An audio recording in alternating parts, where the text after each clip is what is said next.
Hey, welcome back to TMX Brick Notes. My name is Martin. Thank you very much for stopping by today to listen to me talk all about LEGO.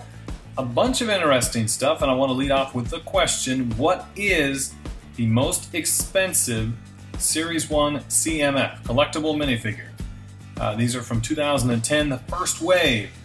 You gotta think now, is it the demolition dummy, the cheerleader, magician, skater, nurse, zombie, circus clown, super wrestler? There are 16 of them. If you can guess what the number one most expensive one is, then congrats to you. I'm going to give the answer at the end of the video. But I wanted to talk about a few other things going on in LEGO this week. One of them is someone asked the question, how does the sun affect bricks? And I think it was brought up because in one of my city updates I talked about covering up my city or blocking the sun.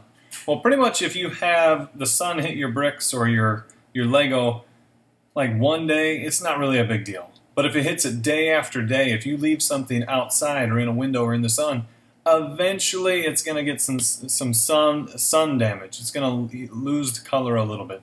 That's the theory anyways. Do you agree with that? I'd love to hear some feedback from those of you watching.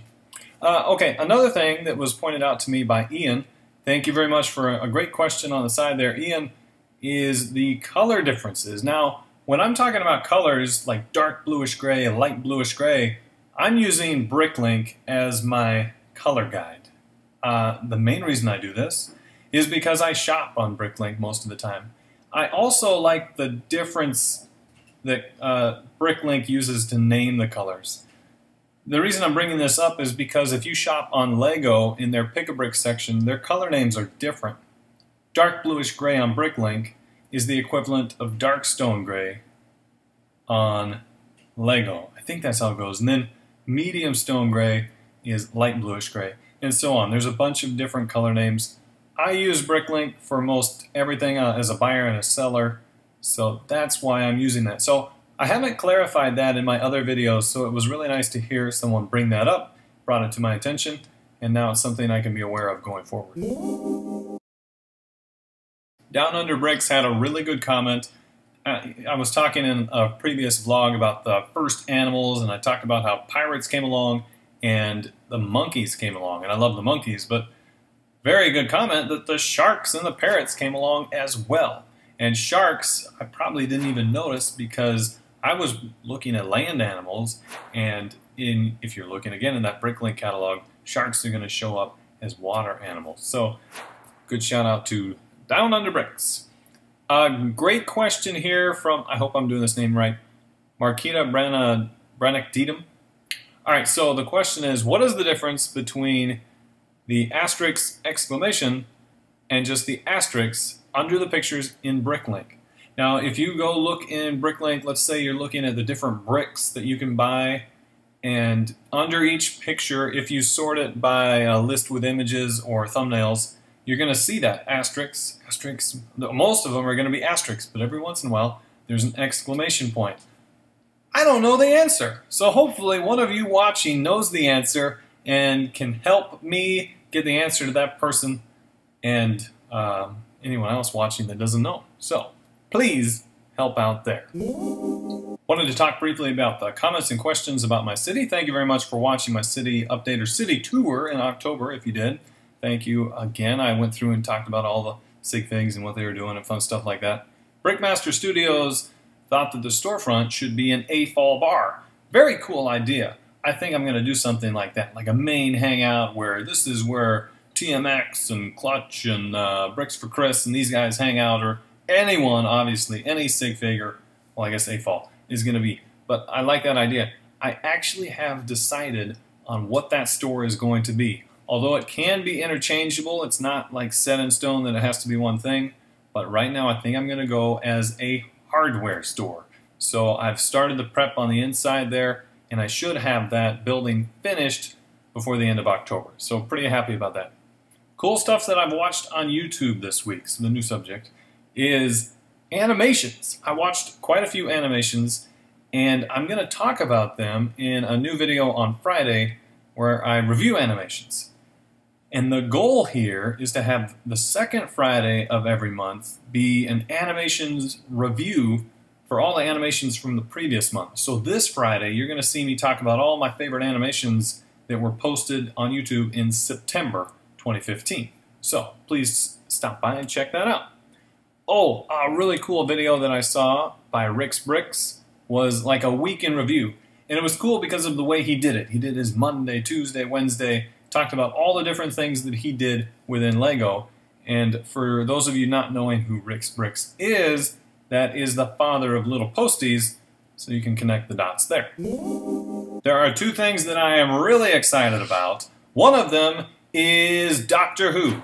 I saw on the BrickFan website that Doctor Who should be released December 1st, and it's supposedly going to be $60. Not sure yet. That's just a guesstimate right now, but December 1st, so maybe it's going to be out early. I don't know. But what I'm guessing is that it'll be similar to the Ghostbusters. You're going to have to be there early, or you're going to try and have to reserve a copy, especially with Christmas coming up. The odds are, if you don't get there quick, it's going to be sold out. But either way, it's coming. Very excited about that. The other thing that I'm really excited about are the Cubs. Now, this video is posting on Wednesday. The Cubs are playing tonight, 7 p.m. on TBS. That's 7 p.m. Central Time, Cubs time. So I'm going to be watching. Go Cubs. Here we go. Another LEGO city for you to check out. JTC's Bricks, very cool city. JTC's Bricks used to be called, I think it was Eagle Claw Bricks or something like that, but you guys, you need to go check them out. Doing a very, very good job over there. Excellent video quality, really cool mocks, a lot of stuff built from scratch, and that's my favorite stuff. I love it when people are very creative. There's a park, there's a beach, there's 23 vehicles that he separates and shows all at once. There's a strip mall, really awesome city. Go check that out. If you've built a LEGO city and you haven't seen me mention it in a vlog in the past, let me know and I'll give you a shout out for that as well. I don't normally like to just give shout outs just from people that request, but if you've built a city and it's something I can go look at, that's when I would do a shout out for you. Now, speaking of shout outs, we have pretty much a double shout out here. The last thing I wanted to get to before I answer the question, the LEGO Wild. Big ups to the LEGO Wild for mentioning that Down Under Bricks has built trees and could provide tree building help. And I've talked in previous videos about how I've kind of struggled with my trees. I actually built my second tree. I'm really, really happy about that. But Down Under Bricks, there you go. You're getting a double shout out because you've built some awesome trees, and I forgot to mention you when I was mentioning tree builders. Okay, one more thing. Check tomorrow. I'm going to have a haul video. On Friday, I'm going to have an animations video. But now we're going to get to the answer. What is the most expensive Series 1 CMF? The answer is twofold. The answer depends how you buy the CMF. If you're, and this is all going by BrickLink, and these are all stats that are the last 6 months' sales as of today. The most expensive minifig only is the Zombie, and this is making sense because everyone's in a zombie craze and has been for quite a long time now. If you were to buy minifig only for Series 1 CMF Zombie, $33.82. Yipes! Second most expensive, the Nurse. Again, this is minifig only, $30.60. Now, what's interesting about this is that a lot of people are listing their CMFs as a set, or at least if you go and you're looking for these minifigs, there's going to be more lots available when you're looking for the set rather than just the minifig. For instance, the Nurse, if you go to buy the set, right now there are 32 lots, but if you were just to buy the minifig, there's only 7 lots. So, big difference there. Here's the kicker. We talked about the Zombie being more expensive as a minifig. Well, the Nurse is actually more expensive as a set. The Nurse now goes for $46.95 and the Zombie for $32.15. Now that's interesting because the Zombie's actually cheaper as a set than just the minifig. And there's another one that's the same way. The Deep Sea Diver, even though it's only $11.34, it's actually cheaper to buy it as a set than a minifig. Well, you're like, well, what's the difference? It's just a minifig. Well, no, it's not. Because you actually get that black plate that comes underneath. And in the case of the Nurse, the reason the price increase went from 30 to 46, is probably that clipboard that she's holding. Very cool accessory. And I suppose the needle. I don't know. I try to stay away from needles myself. But some very cool stuff there.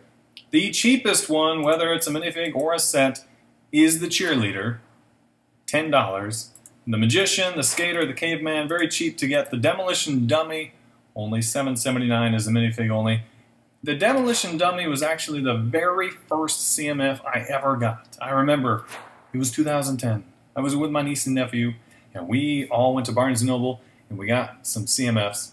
I got the demolition dummy. I actually was not really excited about it at the time. I wanted something like the forestman or the caveman or something like that, but regardless, I still have it. Okay, I think that's it for today. Thank you very much for stopping by. Make sure to check out TMXBrickNotes.com. Make sure to check me out on Instagram. Like, comment, and subscribe. Do all that wonderful stuff. And always stay in tune with the LEGO community. And if you can, check out the other people I mentioned in the video today. Until next time, see ya!